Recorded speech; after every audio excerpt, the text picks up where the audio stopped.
ঋতব্রত শিবিরের যারা রয়েছেন সেই সব বিধায়করা দেখা করলেন, তারা কথাবার্তা বললেন, এসআইআর নিয়ে একটা আলোচনা, এই ধরনের বিষয় সামনে এলো। বক্তব্য কি আছে একবার শোনে।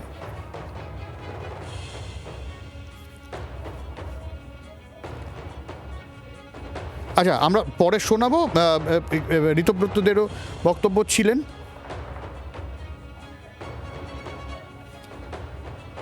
আচ্ছা, আমি সৌমেনবাবু সরাসরি চলে যাই। শোনাবো, আপনার এটা নিয়ে কি প্রতিক্রিয়া?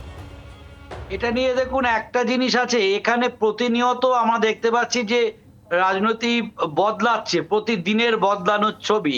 কিন্তু একটা জিনিস এখানে পরিষ্কার, এখানে হচ্ছে যে ঋতব্রত গ্রুপ, এখানে যদি যেটা বলা হচ্ছে যে কালীঘাট তৃণমূলকে যে খেলা হবে পরাজিত করে, যদি প্রকৃত অর্থেই তার সিম্বল এবং যাবতীয় কিছু তারা অর্জন করতে পারে, সেক্ষেত্রে আচ্ছা, আমি শোনাই, একটু থামাবো। এই যে বক্তব্য বলছিলাম, ঋতব্রত বক্তব্য রাখছেন, একটু শোনাই।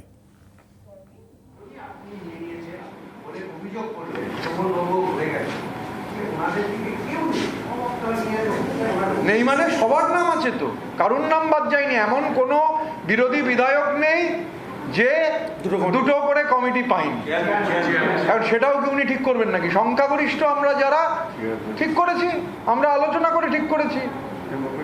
আমার এবার ওনার যেমন প্রায়োরিটি আছে, আমাদেরও প্রায়োরিটি আছে। আমরা আমাদের প্রায়োরিটি মেনে কাজ করব। আমরা অভয়ারণ্যের যাতায়াত করা লোকেদের প্রায়োরিটি মেনে কাজ করব না।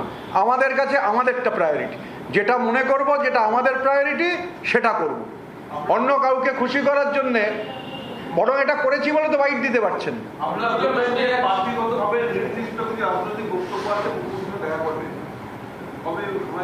আমরা দেখুন, ওই যে বললাম, ওটা বরং কুণালবাবুকে জিজ্ঞাসা করুন যে কোথায় টাইম দেবেন। মানে আমাদের শুনে মনে হলো কুণালবাবুই মুখ্যমন্ত্রী। আমরা মুখ্যমন্ত্রীকে, এটাই সিস্টেম, আমি প্রাইম মিনিস্টারকে বা কোনো মিনিস্টারকে বা রাজ্যের কোনো মন্ত্রীকে চিঠি লিখে বলে দিতে পারি না আমার সঙ্গে এখানেই দেখা করতে হবে। আমি অ্যাপয়েন্টমেন্ট সিক করতে পারি। আসলে দীর্ঘ সময় জেলে ছিলেন তো, পার্লামেন্টে যেতে পারেননি 3 বছর। মানে এমপি ছিলেন শুরুর দিকে কদিন আর শেষের দিকে কদিন। মাঝে জেলে থাকার ফলে পার্লামেন্টে কি হয়, কি রুলস জানা নেই। জানা থাকলে পার্লামেন্ট আর অ্যাসেম্বলি রুলে বিরাট ফারাক নেই। জেলে থাকার ফলে পার্লামেন্টে অ্যাটেন্ড করতে পারেননি, গুলিয়ে ফেলছেন সব।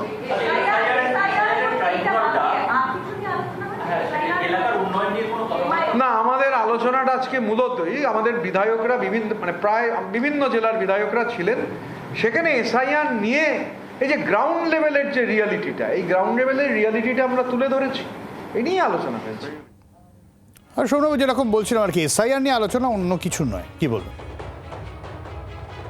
অ্যাকচুয়ালি হচ্ছে ঋতব্রতর ক্ষেত্রে আমি মনে রাখতে হবে যে রাজনৈতিক বিশ্লেষক হিসাবে একটা জিনিস মনে করিয়ে দেওয়া যারা দেখছেন প্রোগ্রাম, অর্থাৎ হচ্ছে ঋতব্রত কিন্তু মনে রাখতে হবে সেই বামপন্থী ঘরানার প্রোডাকশন, অর্থাৎ বিভিন্ন যে সংসদীয় রাজনীতি, ছাত্র রাজনীতিকে উঠে আসা, সে থেকে কিন্তু মনে রাখতে হবে যে এই বিষয়ে যে রাজনীতির শুধু নয় যে কৌশলগত মারপ্যাচ, সেটা কিন্তু বয়সে নবীন হলেও তার সঙ্গে কিন্তু বলা যায় যে সে খুব দেখে শুনে কিন্তু একের পর এক খেলাগুলোতে সে নামছে এবং প্যাচের জন্য তৈরি হচ্ছে।